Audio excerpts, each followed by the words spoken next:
orang itu terjun di bidang politik, maka di politiknya itu dia juga harus mengembangkan dakwah. Inilah watak agama kita. Maka saya sampaikan ada judul Ad-Du'a ila syahadati alla ilaha illallah. Berdakwah, mengajak supaya orang itu bersyahadat. Kalau dijawab, saya sudah syahadat Pak Ustadz, dimaknani syahadat itu. Saya sudah memaknai Pak Ustadz, diamalkan syahadat itu. Kalau semua orang itu menggemakan itu, maka pelan-pelan yang namanya mungkar, yang namanya batil, yang namanya ilanar itu mati dengan sendirinya. Kalau kita itu betul-betul aktif semua di pundak orang yang beriman itu tadi. Nah, para jamaah sekalian, maka dalam kitab ini yang ditampilkan kepada kita semuanya yaitu pakai surat Yusuf ayat 108. Inilah pedoman buat kita semuanya. Bukan kewajibannya Pak Kiai saja, bukan kewajibannya Pak Ustadz saja, tapi dibalik itu kewajibannya kita semuanya sebagai orang yang beriman kepada Allah. Apa ayatnya? Qul hadhihi sabili ad'u ilallah ala basiratin. Perhatikan, saya terjemahkan pelan-pelan. Katakan Muhammad, jadi Nabi kita Muhammad SAW diperintah sama Allah, hadhihi sabili, ini jalanku, jalan agamaku. Kalimat berikutnya, ya, ad'u ilallah, aku mengajak kepada Allah. Saya potong dulu. Oh, kalau begitu dakwah itu bukan mengajak kepada individunya Pak Ustadz, bukan. Oh, kalau begitu dakwah itu bukan mengajak kepada, mohon maaf saya sebut, yayasannya Pak Ustadz, bukan. Oh, kalau begitu dakwah itu bukan mengajak kepada organisasinya Pak Ustadz, tidak. Oh, kalau begitu dakwah itu bukan mengajak ke partainya Pak Ustadz, bukan. Tapi ilallah, kepada jalan Allah. Jadi karena jalan Allah jauh lebih luas, lebih banyak daripada yayasannya Pak Ustadz itu tadi, organisasinya Pak Ustadz itu tadi, ya, profesinya atau politiknya Pak Ustadz itu. Perkara di dalam organisasi, di dalam yayasan itu ada istihad yang selaras dengan agama yang berdasarkan Quran dan hadis, saya rasa boleh-boleh saja. Tapi ingat, dakwah itu mengajak itu ilallah, bukan ila individu, bukan ila kelompok tertentu, bukan ilal madhab, tapi ilallah. Siapa yang dibebani itu? Ana, kata Rasulullah, saya ini loh, saya. Wa manittaba'ani, dan orang-orang yang mengikuti saya. Maka jangan dilemparkan kewajiban dakwah itu seolah-olah kewajibannya Pak Ustadz, Pak Kiai. Tidak, kewajiban kita semuanya. Apalagi dengan situasi zaman kayak begini itu. Adik-adik lebih canggih dari bapak-bapak yang seusia dengan saya untuk dakwah pakai digital itu. Lebih bagus tampilannya dibandingkan bapak-bapak yang seusia dengan saya. Jadi di pundak kita, ana wa manittaba'ani. Ya, jadi saya dan orang yang mengikuti saya. Ala basiratin ana wa manittaba'ani wa subhanallahi wa ma ana minal musyrikin. Maha suci Allah dan aku tidak termasuk orang yang bersyirik kepada Allah. Jadi dibalik ajakan ke dakwah ilallah, dakwah ilal haq, dakwah ila tauhid itu tadi diselipkan juga bahwa aku ini bukan orang yang syirik kepada Allah. Nah, begitu. Jadi kata kitab ini, kalau orang itu berhenti berdakwah, tidak menyampaikan dakwah yang benar, itu jangan-jangan nanti bisa sebaliknya. Li'annan nas idza sakatu ala bayanil haqqi, orang itu kalau mendiamkan yang benar, mendiamkan yang hak, tidak mendakwakan yang baik dan yang benar, yang terjadi wa aqarral batila ala tuli zaman, lalu kebatilan tadi, ketidakbaikan, tidak sesuai dengan akidah yang betul itu berkembang terus di tengah-tengah masyarakat. Yuqallibul haqqa bil batilan, Nanti bisa berbalik, yang hak itu sudah dianggap sebagai apa? Kebatilan, ya. Wal batilu haqqan, dan yang batil itu dianggap sebagai hak kalau tidak ada gerakan dakwah. Maka ada kewajiban di antara kita, saya ulangi lagi, gerakan dakwah itu menjadi bagian dari kehidupan kita sebagai umat yang beriman. Nah begitu. Saya selipkan dulu. Dakwah itu harus bergengsi, harus dikemas dengan baik, atau dengan bahasa yang agak berbeda, orang Islam itu harus bergengsi, harus tampil dengan baik. Ada ungkapan yang cukup bagus, ya, al-haqqu bila nidhamin yaghlibuhul batilu binidhamin. Itu sudah sangat populer dan kita sudah hafal. Barang yang benar, Mas, kalau tidak dikemas dengan baik, tidak dimanage dengan baik, itu bisa dikalahkan dengan barang yang batil. Tapi barang batil tadi dikemas dengan cukup rapi, cukup baik, sistematik. Nah begitu maknanya. Pesan ini sangat penting buat kita semuanya. Kalau saya kembangkan, Quran itu sudah betul, Islam ini sudah nilainya sangat tinggi, tapi kalau tidak didakwahkan dengan baik, ya, sesuai dengan kadarnya orang itu, maka yang batil ini lebih gencar, lebih sistematik, lebih biayanya banyak, lebih canggih. Nanti yang hak ini bisa dikalahkan dengan yang batil. Itulah ungkapan insyaallah al-haqqu bila nidhamin, sesuatu yang baik dan benar kalau tidak bergengsi, kalau tidak menarik, ya, kalau tidak giat betul, itu bisa dikalahkan dengan sesuatu yang batil. Tapi yang batil ini di manage dengan cukup bagus, dipromosikan dengan menarik. Nah begitu maksudnya, ya. Nah begitu. Jadi saya rasa ini penting untuk dipahami. Tarik menarik ini sangat kuat sekali di tengah-tengah masyarakat. Nah sekarang saya aturi hadis, ya. Ani bin Abbas radhiyallahu anhu anna Rasulullah SAW lamma ba'atha Mu'adzan ilal Yaman, ketika Nabi mengutus sahabatnya untuk berdakwah, ekspansi, mengembangkan dakwah, ya. Apa pesannya Rasulullah? Innaka ta'ti qauman min ahlil kitab. Mu'adz, kamu nanti di sana ketemu dengan komunitas yang disebut dengan ahli kitab. Perhatikan pesannya Rasulullah, ya. Falyakun awwalu ma tad'uhum ilaihi syahadatu an la ilaha illallah. Maka pertama kali yang kamu ajak mereka adalah bersahadat tidak ada ilah yang berhak diibadahi kecuali Allah. Sekarang saya tanya panjenengan semuanya, saya ulangi hadisnya. Pesannya Rasulullah kepada sahabat Mu'adz, falyakun awwalu ma tad'uhum ilaihi syahadatu an la ilaha illallah. Pertama kali yang kamu ajak mereka itu supaya syahadat tidak ada ilah kecuali Allah. Berarti dakwanya Nabi itu memerintahkan sahabatnya tadi pertama kali harus ditekankan masalah apa? Syahadat. Pertanyaannya buat kita semuanya yang hadir, apakah hadis ini masih berlaku sekarang? Halo? Loh, kalau tidak bisa menjawab nanti wabillahi taufik wal hidayah, ya. Masih berlaku nggak? Kalau jawabannya orang begini, oh saya sudah syahadat mau didakwahi apa lagi? Jawabannya?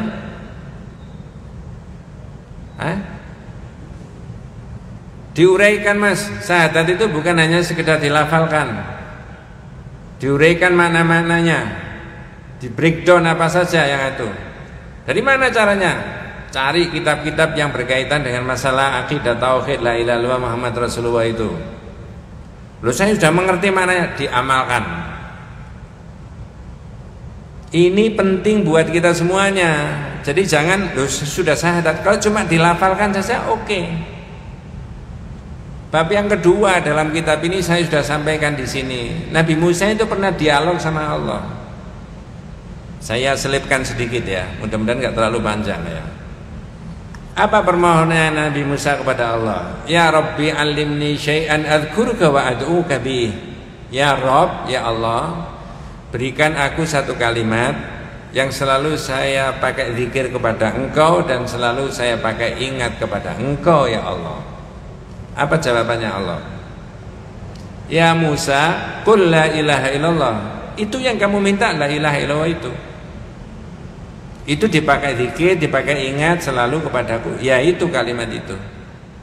Jawabannya Nabi Musa, ya Rabbi kullu ibadika yaquluna hadza. Kalau cuma itu ya Allah, semua orang sudah bisa. Nah begitu kan.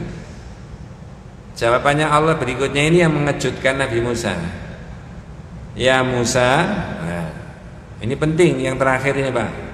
Lau annas samawati sab'a wa amirahunna ghairi wal ardhina sab'a fi kifatin wa la ilaha illallah fi kifatin malat bihinna la ilaha illallah. Musa, andai kata langit dilipatkan 7 kali lipat lagi selain daripada aku, kata Allah, dunia dilipatkan 7 kali lipat lagi, ditaruh di daun timbangan, lalu la ilaha illallah ditaruh di daun timbangan yang lain, malat bihinna la ilaha illallah, berat la ilaha illallah.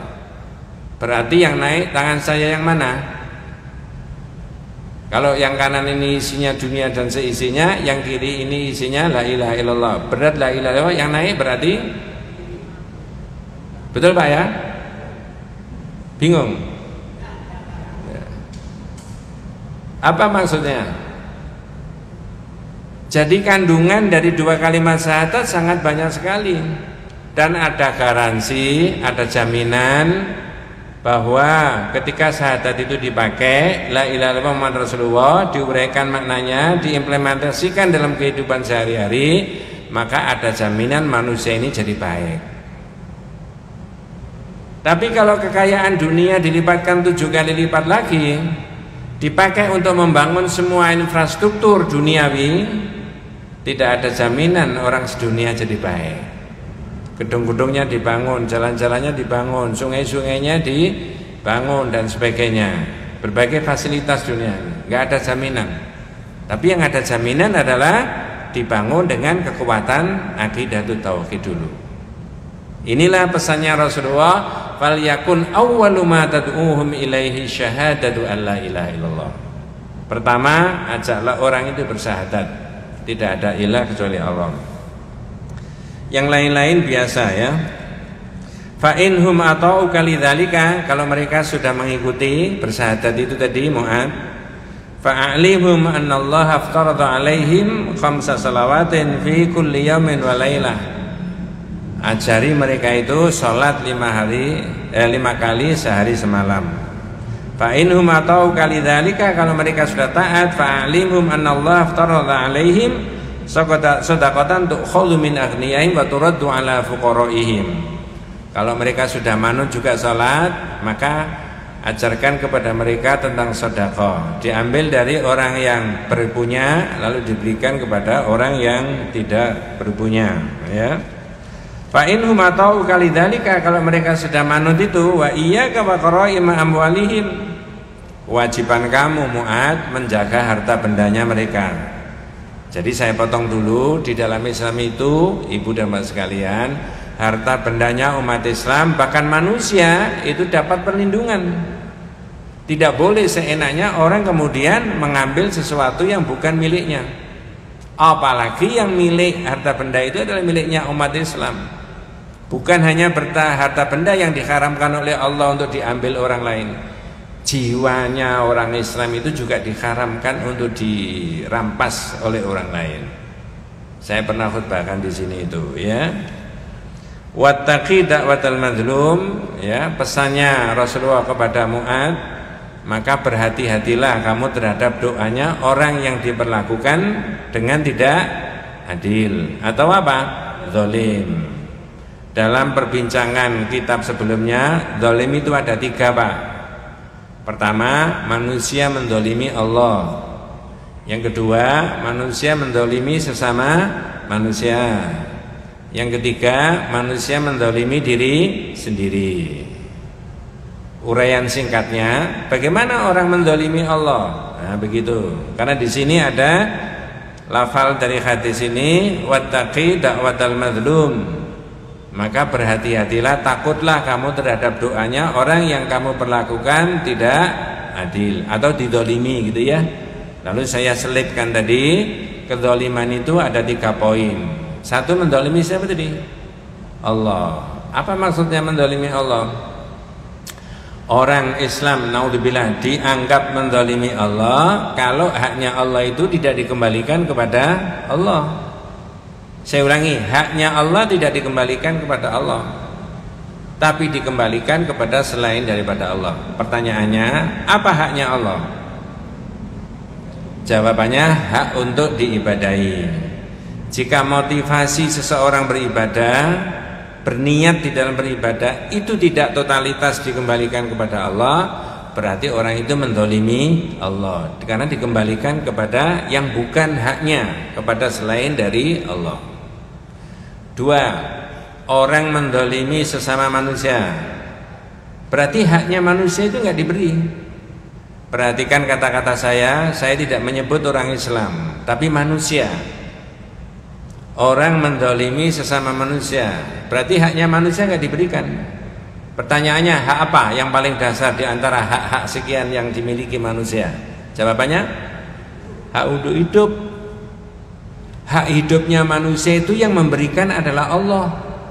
Kewajibannya masyarakat, kewajibannya bangsa, kewajibannya negara memelihara hak hidupnya manusia. Jangan salah, itu Islam, itu konsep itu. Ya. Maka tidak boleh manusia merampas hak hidupnya manusia yang lain, lebih-lebih orang Islam. Nah begitu ya, ada panjang keterangannya itu. Yang ketiga, mendolimi diri sendiri. Hak kita nggak diberi, ya. Hak apa itu? Selamatkan diri kita itu, jangan sampai tersengat oleh api neraka. Punya uang itu bisa dipakai untuk meraih surga, tapi naudzubillah, punya uang juga bisa menggelincirkan orangnya itu ke neraka. Punya sehat bisa dipakai untuk mencari apa? Surga. Punya sehat naudzubillah juga bisa menggelincirkan orangnya itu. Ini rotok sensitif, tapi tidak, biasa-biasa saja. Jangan salah paham. Punya jabatan bisa menggelincirkan orang itu ke neraka, punya jabatan bisa dimanfaatkan untuk mencari surga. Saya boleh menirukan pidatonya kepala kepolisian suatu negara tertentu? Boleh apa tidak? Boleh. Saya tidak tahu ini kata-kata dari mana, Pak. Ada seorang yang diangkat menjadi kepala kepolisian suatu negara, tapi saya juga tidak tahu ini negara mana. Ya, tapi mohon izin saya pinjam negara itu, Negara Kesatuan Republik Indonesia, pinjam saja. Begitu dia dilantik menjadi kepala kepolisian suatu negara itu, pidato pertama setelah dilantik, pidatonya begini: saya Kepala Kepolisian Negara Republik Indonesia, jajaran tertinggi dalam jabatan kepolisian negara Republik Indonesia. Jika saya bisa adil dan bisa jujur dalam menegakkan keadilan dan menegakkan hukum, tidak tumpul ke atas, tidak tajam ke bawah, maka saya dengan jabatan itu saya berhak masuk surga terlebih dahulu daripada Pak Ustadz, Pak Kiai. Betul? Dan saya sebagai Kepala Kepolisian Negara Republik Indonesia, jika saya tidak bisa adil, tidak bisa jujur dalam menegakkan keadilan dan kebenaran, cenderung tumpul ke atas, tajam ke bawah, plus mengkriminalisasi, maka saya dengan jabatan saya itu akan diseret ke neraka terlebih dahulu daripada preman-preman Jakarta. Kalau sampean punya kepala kepolisian begitu ganteng nggak negara kita ini, Pak? Kalau itu prinsipnya, kepala itu baru satu institusi, baru satu institusi. Bagaimana dengan institusi yang lain-lain? Bagaimana dengan kepala daerah? Ada jabatan di situ menentukan. Bagaimana dengan kepala negara? ada jabatan di situ menentukan. Maka kembali kepada pesannya Rasulullah tadi, ittaqi da'watal madlum, takutlah kamu wahai Mu'ad, berhati-hatilah terhadap doanya yang orang engkau perlakukan tidak adil, engkau dolimi. Ngapain? Fa innahu laisa bainaha wa bainallahi hijabun. Doanya orang itu antara dia sama Allah tidak ada batas, dikabulkan sama Allah. Entah sekarang, entah besok, entah kapan, entah di dunia, entah di akhirat, akan dikabulkan oleh Allah Subhanahu wa taala. Inilah pesan Rasulullah itu, Pak. Tapi intinya saya katakan tadi, dakwanya Rasulullah itu yang utama adalah tauhid. Karena tauhid itu asasul Islam. Ya, asasul Islam itu dasar daripada agama Islam. Ada kalimat dan lafal yang sudah sering saya sebutkan. Apa itu? Fasyahadatu bimaknaha wajibun wa muqaddamun ala sairi arkanil Islam. Syahadat dengan maknanya itu hukumnya wajib dan harus didahulukan di atas seluruh rukun Islam. Ya, coba sampean urut, setelah syahadat apa rukun Islam itu? Sholat. Tapi kalau orang sholat syahadatnya tidak baik, memaknai syahadat itu ada kandungan syiriknya, maka sholatnya menjadi batal. Di kitab ini nanti bab 36 itu dibahas, Nabi memberi contoh tentang riya. Apa? Rajulun yusolli fayuzayyinu sholatahu lima yara min nadhari rajulin. Orang sholat, sholatnya diperindah. Kalau orang sholat orang muslim, orang muslim bukan orang kafir, ya. Sholatnya diperindah karena dia tahu dilihat orang. Nah begitu ya. Orang yang bijak adalah orang yang mengikuti aturan. Maka saya mencoba juga mengikuti aturan. Aturannya 20 menit disuruh berhenti. Barangkali ada yang mau nambahi, monggo silakan. Oh jangan lanjut-lanjut aja sampai itu. Nggih, monggo.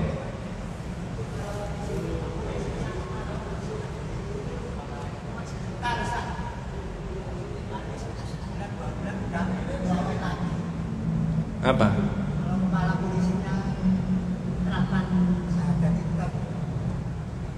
Jadi saya tidak menilai begitu, tapi saya punya kata-kata, punya kalimat, saya tidak tahu ini dari mana. Dan saya tidak tahu ini juga negara mana, tapi saya pinjem negara kita supaya gampang diimplementasikan. Perkara nanti dicopot atau tidak itu bukan urusan kita, tapi pesan ini harus disampaikan. Dengan maksud, kalau kita punya kepala kepolisian yang dengan prinsip hidupnya kayak begitu memegang jabatan, itu kan saya tadi menguraikan, jabatan itu bisa kita pakai untuk mencari apa? Surga. Tapi kalau orang tidak berhati-hati dengan jabatan itu bisa memelesetkan orang itu kemana? Neraka. Itu maksudnya. Bukan masalah copot atau enggak copot. Ya, gitu ya. Ada lagi, Pak? Kalau tidak ada kita lanjut. Oke, monggo, silakan Mas.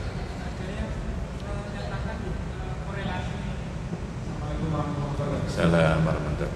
Ada yang menyatakan korelasi antara al-iman dengan tauhid tadi. Kadang-kadang iman kita kan naik turun. Mana korelasinya dengan yang panjenengan tadi sampaikan asyhadu an la ilaha illallah itu dimaknai dengan korelasi tingkat iman kita kadang-kadang naik dan turun. Seperti itu. Ya. Terima kasih. Pertama orang itu masuk pakai syahadat dulu, dipedomani. Sehingga nanti menebal dan tidaknya syahadat itu kan realisasinya dalam kehidupan kita. Nanti kita ketemu, ya mudah-mudahan Allah memberikan umur panjang. Syu'bul iman, cabang daripada iman itu lebih dari 70 cabang. A'laha qaulu la ilaha illallah, yang paling tinggi ucapan la ilaha illallah. Yang paling rendah imatatul adza anit thoriq, sering diterjemahkan menyingkirkan duri dari jalan. Ini saja sudah bagian daripada iman. Tapi memang betul ada keterangan yazidu wa yanqus, kadang naik kadang turun. Tapi kalau kita bisa memaknai syahadat ini dengan tepat dan benar, lalu kita implementasikan, lalu insya Allah grafiknya ini akan naik. Makanya ini agak berbeda, ada judul yang berbeda lagi. Judulnya begini: Man haqqaqa tauhid dakhalal jannata bighairi hisabin wala adzabin. Orang yang mengamalkan tauhid semurni-murninya itu masuk surga tanpa dihisab, tanpa disiksa. Itu bukan karangan saya, ada hadisnya. Nah, tahqiqut tauhid, mengamalkan tauhid semurni-murninya berkaitan dengan syahadat tadi, yakni manau takhlisuhu minasyirki, membebaskan diri dari berbuat syirik. Semakin kita itu gencar membebaskan diri dari kesirikan, semakin menguatkan syahadat kita. Lah kalau semakin menguatkan syahadat kita, berarti iman kita semakin apa? Wala yakunu illa bi umurin thalathah. Orang mau mengamalkan tauhid semurni-murninya tidak mungkin kecuali dengan 3 hal. Nah, tinggal masyarakat ini berpedoman pada 3 hal enggak? 3 hal. Kalau menurut pedoman kitab ini, 3 hal itu apa saja? 1, bil ilmi, pakai ilmu. Kita kalau tidak buka kitab, tidak ngaji, tidak tahu apa saja komponennya kesirikan itu. Apa saja yang bisa menguatkan iman itu tadi. Di sini disebutkan salah satunya dakwah tadi. Maka pakai ilmu. Caranya bagaimana kita mengetahui ilmunya? Baca di kitabnya atau ikut diskusi. Lah kalau orang Islam itu tidak mau ikut taklim, membiarkan dirinya tidak tahu agamanya, naudzubillah min dzalik, besok pertanggungjawabannya kepada Allah gimana? Diberi umur 20, 30, 40, 50, 70, 80, tidak pernah ada waktu dipakai untuk taklim. Berarti membiarkan dirinya tidak tahu agamanya. Apa boleh orang Islam membiarkan dirinya tidak tahu agamanya? Kalau boleh, bagaimana pelaksanaan agamanya? Bahasa guyonnya tahawur, ngawur. Ya. Nah begitu ya. Pakai ilmu yang pertama, yang kedua al-i'tiqadu billah. Berkeyakinan tentang Allah kalau mau merealisasi tauhid. Nah, itu akan grafiknya naik imannya. Dan diakui bisa fluktuasi kan, naik turun tadi Mas. Yang ketiga al-inqiyadu billah, sepanjang hidupnya itu selalu ingat sama Allah. Orang minum saja ini airnya Allah kok. Setiap hari kita minum. Di dalam air ini ada hukumnya Allah, dan kita tidak boleh minum air ini kalau tidak minta izin sama Allah. Dengan cara baca apa? Basmalah. Itu kan koneksinya minta izin. Ini airnya Allah kok. Di dalam air ini ada hukumnya Allah. Manusia nggak berhak minum ini kalau tidak minta izin dulu sama Allah. Mestinya begitu. Dan itu namanya al-inqiyadu billah. Sepanjang hidupnya terkoneksi dengan Allah. Saya potong dulu, mudah-mudahan kita nanti diberi umur panjang sama Allah ya. Nanti ada bahasan mengenai Asmaul Husna. Kira-kira sampai di situ 2024. Iya kalau diurut ini, betul itu.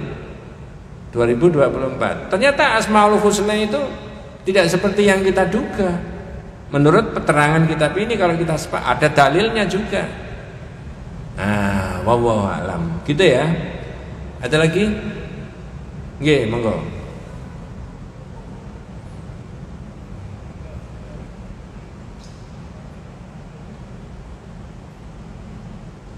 Assalamualaikum warahmatullahi wabarakatuh. Assalamualaikum warahmatullahi wabarakatuh. Kalau di zaman Rasulullah dan sahabat, ketika ada seseorang yang mengucapkan syahadat atau masuk Islam, itu orang-orang kafir itu sengit memberikan perlawanan. Sedangkan di era sekarang itu sudah dianggap biasa. Apakah orang kafirnya itu lebih toleran terhadap Islam atau lebih baik di zaman dahulu, atau kualitas sahabatnya yang menurun? Terima kasih. Assalamualaikum. Jangan dikira zaman now itu syahadat tidak dimusuhi Mas. Saya ulangi, Jangan dikira zaman now itu syahadat tidak dimusuhi. Dimusuhi. Saya tanya, Nabi itu dimusuhi apa tidak? Dimusuhi. Kenapa? Karena mendakwakan tauhid, syahadat. Wa kadzalika ja'alna likulli nabiyyin aduwan syayatinal insi wal jinni. Coba saya cek panjenengan. Dua makhluknya Allah antara manusia dengan jin ini yang didahulukan dalam ayat itu, apakah manusia ataukah jin? Saya baca, coba perhatikan, saya baca. Wa kadzalika ja'alna likulli nabiyyin aduwan. Kami jadikan pada tiap-tiap nabi itu musuh. Apa? Syayatinal insi wal jin. Setan-setan dari unsur manusia dan jin. Yang didahulukan apa? Manusia. Tapi di ayat yang lain yang didahulukan selalu jin. Wa ma khalaqtul jinna wal insa. Jin dulu. Ya toh? Wa laqad dzara'na li jahannama katsiran minal jinni wal insi. Ya. Alladzi yuwaswisu fi sudurin nas minal jinnati. Tapi khusus memusuhi Nabi, manusia yang didahulukan sama Allah. Syayatinal insi wal jinni, setan-setan dari unsur manusia dan jin. Bukan masalahnya orang kafir lebih toleran. Sekarang musuhnya tauhid juga ada. Ya. Mohon maaf, saya tidak bermaksud menohok siapa-siapa. Sekarang tak cek sampean. Dan ini bisa kemana-mana. Apakah bendera tauhid la ilaha illallah di masyarakat kita, di negara kita ini dilarang? Dilarang apa tidak? Sebenarnya tidak. Ditulis di mobil di mana-mana silakan la ilaha illallah Muhammad Rasulullah. Kalau dilarang itu dihapus semuanya. Tidak boleh. Lain lagi, saya belum terus. Yang dilarang oleh pemerintah ada organisasi tertentu yang kebetulan simbolnya pakai apa? Nah, kalau kita mau, nanti kita ketemu itu, judulnya A'da'ut Tauhid, musuh-musuhnya Tauhid. Itu kalau saya teropong, sebenarnya kita ini mau dijauhkan dari simbol-simbol agama. Bicara la ilaha illallah jangan. Itu Islam apa itu begitu? Kok tidak toleran? Ya justru ini yang toleran. Kan sudah saya sebutkan tadi. Berdasarkan konsep tauhid pun manusia itu punya hak hidup. Manusia, bukan orang beriman toh. Manusia. Nah, jadi bukan karena orang kafir itu lebih toleran daripada kita, bukan. Cuman kewajiban kita, betul itu antum tadi itu menyampaikan, bukan hanya dilafalkan, diamalkan. Kalau melafalkan gampang. Seperti dialognya Nabi Musa sama Allah itu di Ya Rabbi kullu ibadika yaquluna hadza. Lah kalau cuma itu semua orang sudah bisa. Iya kan? Tapi bukan itu kata Allah. Di breakdown, diurai maknanya, diamalkan. Nah, ketika di breakdown, diamalkan, diuraikan, inilah kemudian ada a'da'ut tauhid. Musuh-musuhnya tauhid itu ada. Dan itu nas Al-Qur'an. Bukan karangannya manusia sampai kapanpun. Ya. Maka menurut saya umat Islam harus tetap pede. Kita ini syahadat la ilaha illallah ya Muhammad Rasulullah. Implementasinya dari syahadat itu merangkul semua saudara umat Islam. Syahadatnya sama. Perkara 1, 2 ada perbedaan itu bagian daripada kehidupan, bisa didiskusikan. Tapi konsep besarnya kan sama, syahadat. Mohon maaf, saya paling tidak senang kalau ada orang kemudian menohok sesama saudara umat Islam. Tidak suka. Di kitab yang lain diterangkan orang Islam kalau ada sesama saudaranya umat Islam terpuruk tapi dia senang, itu nifakul akbar, munafik besar. Kok ada sesama saudaranya umat Islam terpuruk dia tambah senang itu loh. Coba, saudara mas, syahadatnya sama. Nah begitu, jadi selalu akan dimusuhi. Implementasi dari syahadat salah satunya adalah merangkul sesama saudara umat Islam. Ketika umat Islam itu bau membau jadi satu, kira-kira ada yang memusuhi tidak kira-kira? Tidak usah munafik. Iya. Wallahu a'lam. Nggak boleh emosi Pak, tenang aja. Nggak boleh emosi, ya. Ya, iya. Saya aja nggak emosi. Sudah habis, nanti lain kali aja.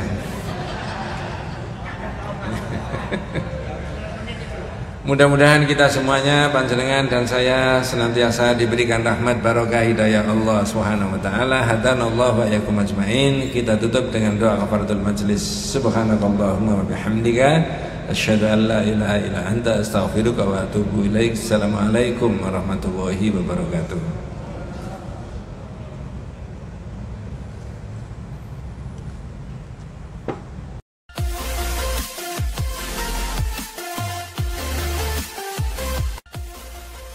Tempat kita sharing, tempat sharing buat kita-kita.